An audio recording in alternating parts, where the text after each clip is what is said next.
ರಸ್ತೆಯಲ್ಲಿ ಸಿಕ್ಕ 45 ಲಕ್ಷ ಮೌಲ್ಯದ ಚಿನ್ನಾಭರಣವನ್ನು ಹಿಂದಿರುಗಿಸಿದ ಪೌರ ಕಾರ್ಮಿಕ ಮಹಿಳೆ. ಮಾನವೀಯತೆ ಇನ್ನೂ ಜೀವಂತವಾಗಿದೆ ಎಂಬುದಕ್ಕೆ ಇದೊಂದು ಅದ್ಭುತ ಉದಾಹರಣೆ. ರಸ್ತೆಯಲ್ಲಿ ಸಿಕ್ಕ ಸುಮಾರು 45 ಲಕ್ಷ ಮೌಲ್ಯದ ಚಿನ್ನಾಭರಣಗಳನ್ನು ತನ್ನ ಸ್ವಾರ್ಥಕ್ಕಾಗಿ ಇಟ್ಟುಕೊಳ್ಳದೆ ನಿಜವಾದ ಮಾಲೀಕರಿಗೆ ತಲುಪಿಸಲು ಪ್ರಾಮಾಣಿಕವಾಗಿ ಮುಂದಾದ ಈ ಪೌರ ಕಾರ್ಮಿಕ ಮಹಿಳೆಯ ಕಾರ್ಯ ಎಲ್ಲರಿಗೂ ಮಾದರಿಯಾಗಿದೆ. ಇಂದಿನ ಕಾಲದಲ್ಲಿ ಹಣ ಮತ್ತು ಆಭರಣ ಆಕರ್ಷಣೆಗೆ ಒಳಗಾಗುವುದು ಸಾಮಾನ್ಯ.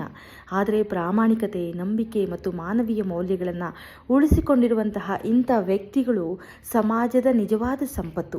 ಇಂತಹವರು ಇದ್ದಾಗಲೇ ಜನರ ನಡುವೆ ವಿಶ್ವಾಸ ಮತ್ತು ಗೌರವ ಹೆಚ್ಚುತ್ತದೆ. ಈ ಘಟನೆಯು ನಮಗೆ ಒಂದು ದೊಡ್ಡ ಪಾಠವನ್ನು ಕಲಿಸುತ್ತದೆ. ಜೀವನದಲ್ಲಿ ಸಂಪತ್ತಿಗಿಂತಲೂ ಉತ್ತಮ ಗುಣಗಳು ಮತ್ತು ಒಳ್ಳೆಯ ಮನಸ್ಸೇ ಹೆಚ್ಚು ಮೌಲ್ಯಯುತ. ಇಂತಹ ಪ್ರಾಮಾಣಿಕ ವ್ಯಕ್ತಿಗಳಿಗೆ ನಮ್ಮ ಹೃತ್ಪೂರ್ವಕ ಅಭಿನಂದನೆಗಳು. ಕ್ಷಣ ಕ್ಷಣ ಮಾಹಿತಿಗಾಗಿ ವೀಕ್ಷಿಸಿ ರಾಷ್ಟ್ರಧ್ವನಿ ನ್ಯೂಸ್ ಕನ್ನಡ.